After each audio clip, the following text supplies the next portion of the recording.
Hello everyone, this is SixMix's, and today I'm bringing you a new Minecraft video.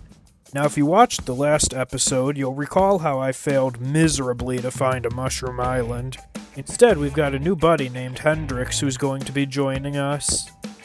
It's a new year, and so with that, I think it's time to try something completely different, and I don't know why I've got this message popping up. Oh, I'm gonna need to get rid of that, hold on. As I was saying, it's a new year, so now I want to try something a bit different. So my main goal today is to build an automatic sugarcane farm. I've been trading so much with villagers lately that I think that it's a good idea to constantly have a supply of paper on me. Without further ado, let's get started. So as you can see, off screen I did quite a bit of enchanting. All of my tools now have mending on them. My bow has some more enchantments. Most of my stuff has Unbreaking 3, and overall I'm quite a bit more set than I was before. So what I want to get now is some redstone as well as quartz.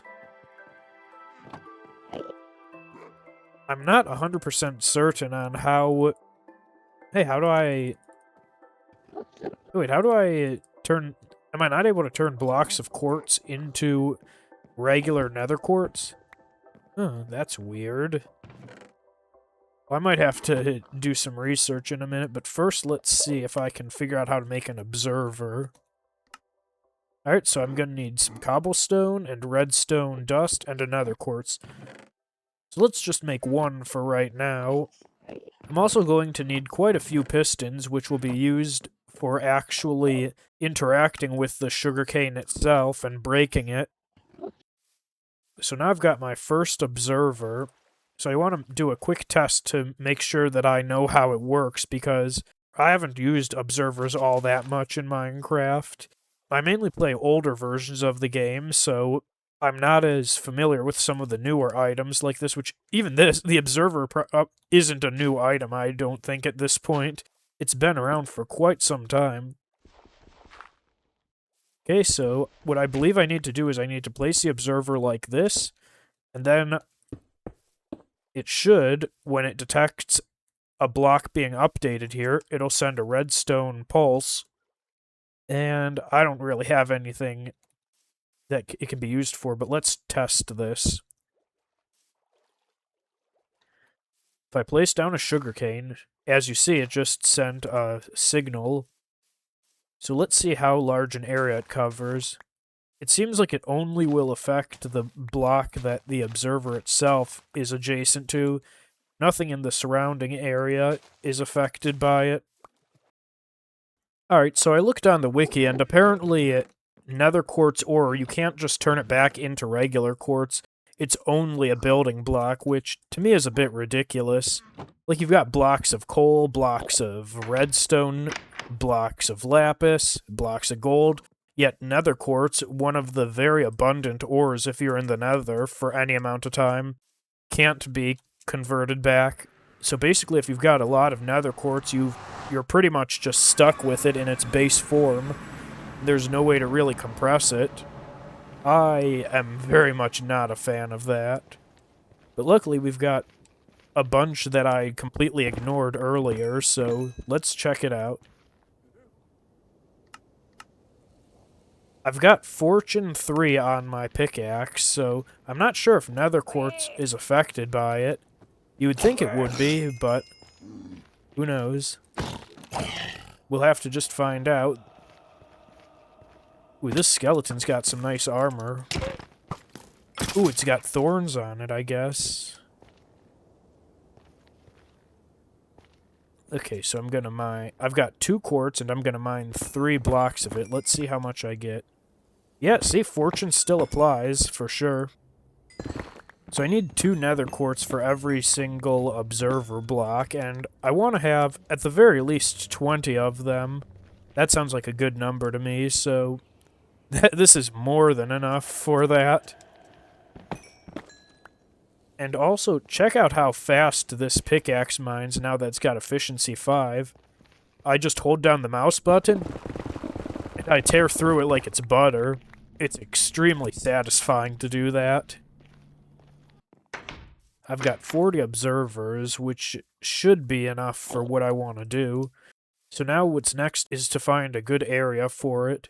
I'm thinking that I should be able to place it just over here because that's close enough to the house where it should still be close enough that it'll function when I'm in my base, gathering resources, doing whatever. Okay, I've cleared out this area, so now I'm going to build a path for the water. Oops, and I dug a little bit too far there. This shovel is so fast. So what I'm doing right now is creating a place for the water to flow. It isn't pretty right now, but that doesn't matter yet. Okay, so I dug out this area. Now what I'm going to do is place sugarcane, and if I did my math right, which who knows since I certainly am no mathematician, I should be able to place exactly 40 sugarcane. And ooh, I should have slept through the night. I should have waited a little bit and slept because it's about to be dark soon, but see, here we go. We've got 40 sugarcane, and so what I'm going to want to do now is, well, first I'm going to torch up the area around here because I do want to get this done before having to head to my house. Okay, so let's craft some pistons now. What I think I need is... Oh, I think it's like this, right? Yep, some pistons. Then just spread these out some more. Seems like I'm going to need quite a bit of resources for this, but I think I'll manage. Okay, so I've got my pistons and my observers crafted. What I believe that I'm going to need to do here is to have it so that we'll have... let me grab some dirt. We'll have a piston right here and create a lineup of them. And then above the piston will be an observer block. As you can see, a redstone pulse was activated, and it doesn't trigger the piston right there, but if I place a redstone dust here and then do something, it'll activate the piston. So let's take this sugarcane, place it here, and I'll need another one. Might as well just use this. So once we get another sugarcane, boom, it'll take down both of them. The only thing I'm concerned about is where the piston will push it, because in this case, some of the sugarcane was kind of lodged here, so what I guess I need to do is just reduce as much space as there can be, as much empty space as there can be. So I think instead of using a dirt block, I'm going to try to make it look nice and use some planks. Alright, so now I'm going to just do this across the area. In the previous episode of the survival series, I had mentioned how I was planning to get the game Dispatch, which would be on sale for the holiday on Steam. I ended up getting it, and yeah, I really recommend that game. I think that it's just a ton of fun. I found the story to be enjoyable, the characters to be endearing, and even the main gameplay component, the dispatching portion, which I wasn't sure if I was gonna like at first, I ended up finding really good. The only major complaints I have with it are that I feel it is a bit short for a game that with a $30 price tag, and I did have some mixed opinions on the last episode of it, primarily with the villain and a couple other things. But still, like, overall, really solid. And if you've got enough money to spare, and well, if you're old enough to play it, because that game is definitely not child-friendly, I must say, I sincerely suggest checking it out. Yeah, I think that this is probably going to look kind of ugly with all these planks just this close to the water, so I'll have to see if I can make it look pretty later on, but that'll probably have to all happen off screen, because if I try to build something... Oh, hey, did I just... Ooh, this is something that I actually wasn't aware of. If you right-click on redstone dust, you can switch between it spreading in all directions and just being like a little footprint-looking thing. I genuinely didn't know that was a thing. I wonder how long that's been in the game. So it seems like if I place a block and just one observer detects it, that'll cause this entire row to be activated. But I don't think that that's a problem, because I don't believe that the growth rate of sugarcane is affected by how tall it is. So, for example, a 1 block tall sugarcane I don't think will grow any faster or slower than if it's already 2 blocks tall, if that makes sense. So now that the actual pistons and observers are placed, what I want to do is have all the water flow to a central point, so I'm going to have to dig out this middle section, which thankfully is very easy to do with the enchanted shovel. And I'm going to have to fill up the bottom here.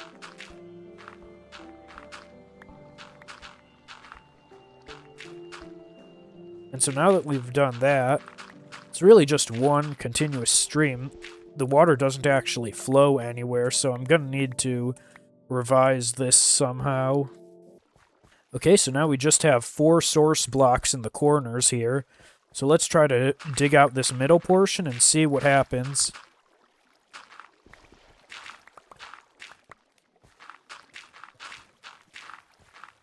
You know, this time we might not have enough water, actually.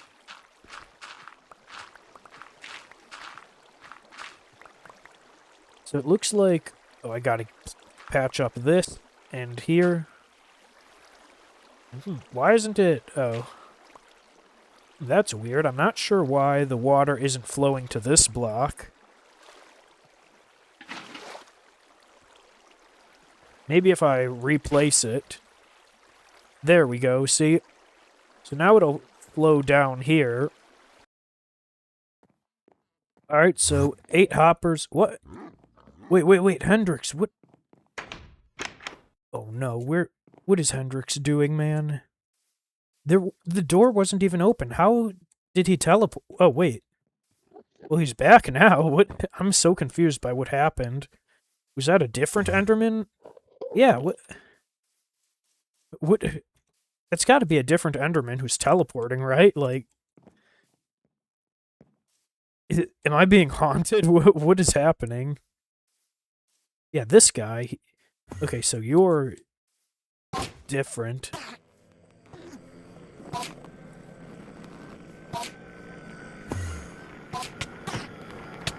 Oh.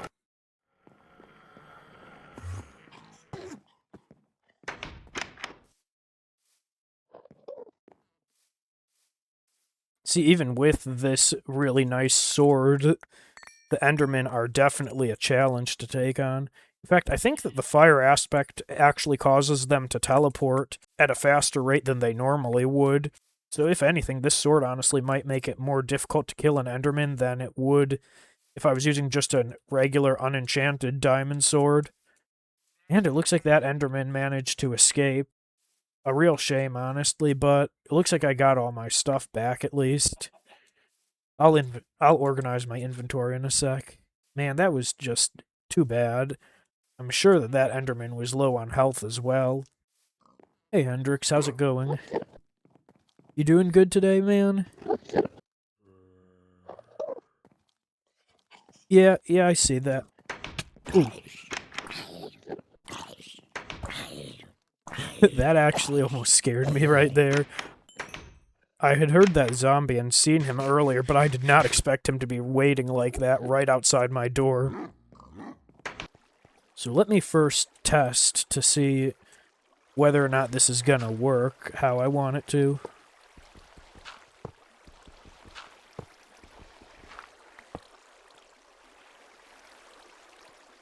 Oh, well, this is just creating a loop between all the hoppers.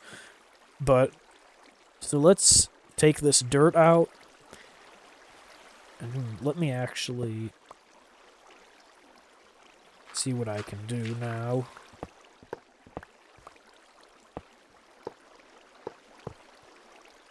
Okay, so let's just toss items just in every sort of direction. Yeah, see, so as long as the water pushes it to the center, it'll always go into the hoppers, so that's good to know. See, so I'm no expert on how hoppers work in the game, but what I think I need to do is make it so that all the hoppers will connect to this one. So I'll try to throw items at all sorts of angles, and no matter what, every carrot should be in that hopper in the corner there, or this one. So let's see. Yep, each one is there, so now... how am I gonna get down here to do this? So now I just want to put up a line of hoppers, which will go... Let's see, where do I want to have the collection chest, actually? I think that, you know, maybe right here seems good. This is a nice little space. Actually, can the items in hoppers be transferred upwards? I know you can go down with them, but can you bring them up towards the surface? That'll be interesting to try and figure out. Okay, so let me test this then. Would I believe... Does it need to necessarily be with... No, I think actually what I can do is if I drop, say, some carrots in here, they should eventually float to the surface, I think?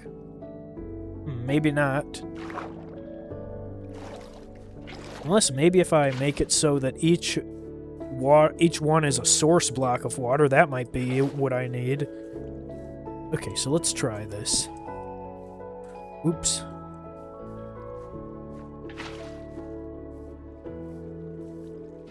I'm not sure if you're able to hear the in-game music. Probably not, but I've never heard this music before. It might be new. Actually, it's pretty nice. The resource pack I have removes a lot of the newer Minecraft music and just keeps mostly the old Volume Alpha stuff, but this one I hear right now is very easy on the ears. Okay, so if I drop some carrots down here, they should eventually float up to the surface, right? Yeah, I mean, it's very slow, it seems. Yeah, I don't like how slow it is with that, but I think that actually if I can make a bubble column, it's called, with soul sand, so I'll need to test that, but for right now, let's just work with what we got. So I've decided that what I'm going to do is I'm going to scrap the hoppers all together. As useful as they would be, I found that the only way to make them travel upwards vertically would involve using either either dispensers or droppers, which wouldn't be such a problem, but I'd need to have them on a loop to make it automatic, and just the sound of the dispenser or dropper constantly clicking, I feel would just be really irritating, so I think that just using water is a simple enough solution. And uh-oh, I hear some guys. Uh-oh. Oh no, that's not good. Wait. Well, I killed a raid captain, but I don't seem to have the, what's it called? Like, the curse effect? I don't know what the... Oh no, there's more guys. Maybe I did. What are you gonna do about it?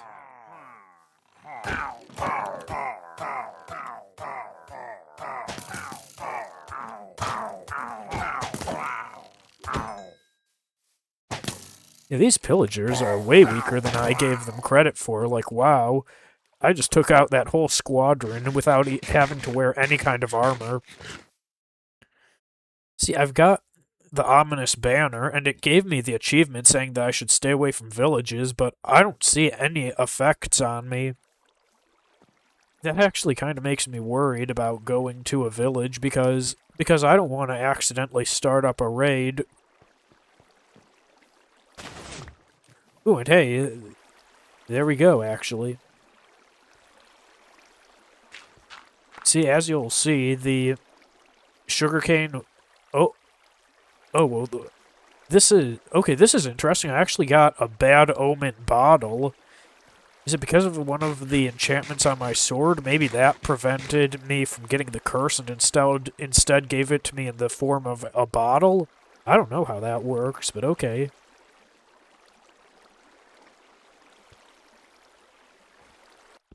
so now that I've got a chest here, what I need to do is I'll need to connect a hopper to it. And I think this is the best thing that I'll get, and I think that's alright. So what I'll need to do is I'll need to basically have what's called, I think, a bubble column. So I'm not sure how I can extend the water. I know that in the past there was a way to do it simply with some stairs, but I don't know if that's still a thing in the game. Okay, so this looks kinda horrendous, but I think that I've got it. So what happens is that the items will be dragged to the center like this, they'll fall down and be carried through the stream, and I should probably place some torches down here. In my case, it won't work, but for the items, they should just automatically go onto this bubble column, and it'll push them up, where they'll fly over the hopper, and then go into the chest. And look, already some sugarcane has gone in there, so let's actually try it. I'm gonna put some sugarcane here.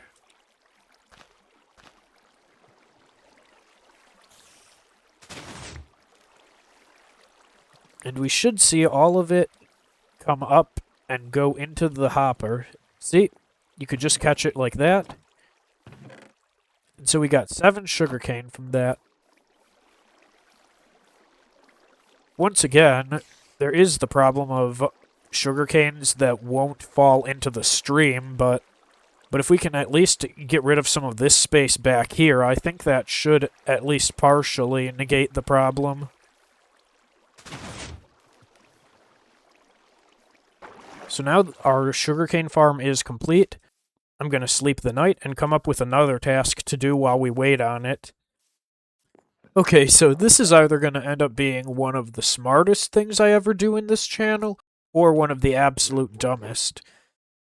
My plan is that I'm going to go to the Nether and try to find netherite, and do so using a bunch of TNT.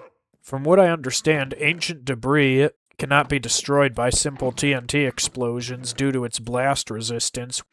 So what that means is basically that I'll just have to blast away the netherrack, and by doing that, I'll reveal the ancient debris rather than having to mine, and I have a feeling I'm gonna lose all of my stuff doing this, but who cares, you know? Okay, so I just decided to create a little blast chamber to hide in, so what I'm gonna do is I'm gonna light up the TNT, and hopefully I don't end up dying. Yeah, I should move. Oh. Ooh, we actually dug out a pretty big crater. Let's see if we found anything. Gotta make sure that I don't die in the lava. Well, the TNT all appears to have gone off, but it doesn't look like there was any of the ancient debris, though.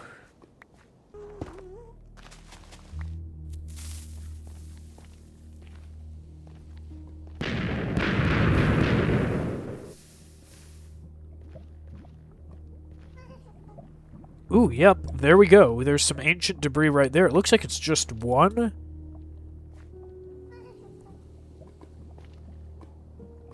Let's see, what can I toss? I'll get rid of some of this.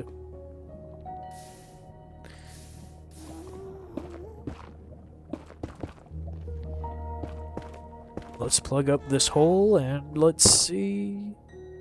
No, I guess it's just one. I guess it's just one of the ancient debris.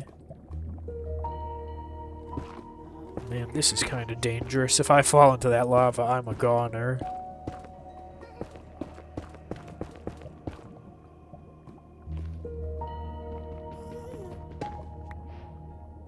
Alright, there we go. We've got one ancient debris now. I want to, if nothing else, at least be able to make a sword from the ancient debris. Okay, I'm back to the surface at least. I didn't find much at all. This expedition wasn't the best, but at least I can upgrade my sword eventually.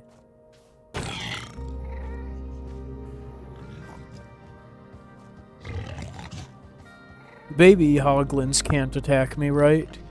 Oh, but the big ones definitely can, and there's a lot of them. Man, I am... Oh. Oh no, I heard some items just get destroyed in the lava. Hope it wasn't anything valuable. Watch it be nothing but my ancient debris that fell into lava. That would not surprise me in the slightest. Okay, there's my stuff. I need to grab it all before it can despawn. And carrots. Eat the carrots.